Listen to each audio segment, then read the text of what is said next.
ప్రముఖ జ్యోతిష్యుడు వేణు మరోసారి వార్తల్లో నిలిచారు. సినీ రాజకీయ ప్రముఖుల జాతకాలు చెబుతూ వేణుస్వామి 2 తెలుగు రాష్ట్రాలు బాగానే ఫేమస్ అయ్యారు. అయితే ఆయన గతంలో చెప్పినవి చెప్పినట్టుగా జరగడంతో వేణుస్వామిని ఫాలో అయ్యేవారి సంఖ్య పెరిగిపోయింది. సమంత, నాగచైతన్యలు వివాహక జీవితం అంత సాఫీగా సాగదని, మెగా డాటర్ నిహారిక కూడా విడాకులు తీసుకుంటుందని ముందే చెప్పి సంచలనం సృష్టించారు.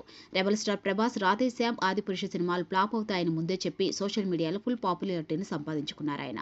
దీంతో సోషల్ మీడియాలో వేణుస్వామి జ్యోతిష్యానికి ఒక రేంజ్లో క్రేజ్ పెరిగింది. సెలబ్రిటీలు సైతం ఆయనతో పూజలు చేయించుకోవడం మొదలుపెట్టారు. ఇదే సమయంలో ఆయన పలువురు రాజకీయ నాయకుల జాతకాల గురించి చెప్పడం జరిగింది. చంద్రబాబు, కవితలు అరెస్ట్ అవుతారంటూ వేణుస్వామి ముందే చెప్పారు. ఆయన చెప్పినట్టుగానే వీరిద్దరు కూడా అరెస్ట్ అయ్యారు. అయితే ఆయన ఎన్నికల్లో విషయంలో చెప్పిన జాతకాలు ఫెయిల్ కావడంతో తీవ్ర విమర్శలను మూటగట్టుకున్నారు. తెలంగాణలో కేసీఆర్, ఏపీలో జగన్లు సీఎం అవుతారని చెప్పిన వేణుస్వామి జాతకం తప్పని తేలాయి. దీంతో ఆయనపై నెటిజన్లు ఓ రేంజ్లో ఫైర్ అయ్యారు. దీంతో ఇక మీదట తాను ప్రిడిక్షన్ చెప్పనని తేల్చేశారు. ఇక ఇదే సమయంలో ప్రముఖ వార్తా ఛానల్ కు సంబంధించిన ప్రతినిధులతో ఆయన పెట్టుకున్న గొడవలు తారాస్థాయికి చేరడంతో వేణుస్వామి సైలెంట్ అయ్యారు. ఇటీవల ఓ యూట్యూబ్ ఛానల్ కి ఇచ్చిన ఇంటర్వ్యూలో ఆసక్తికర వ్యాఖ్యలు చేశారు. నన్ను గెలికినందుకే తెలుగు సినిమా ఇండస్ట్రీకి ఈ గతి పట్టిందని షాకింగ్ కామెంట్ చేశారు. తెలుగు సినిమా ఇండస్ట్రీ గింగిరాలు తిరుగుతుందని నేను ఓ ఇంటర్వ్యూలో చెప్పానని అన్నారు.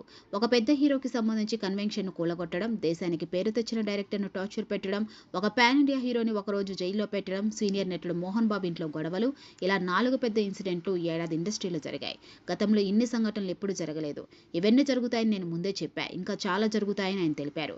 ప్రస్తుతం వేణుస్వామి చేసిన కామెంట్స్ నెట్టింట వైరల్గా మారాయి.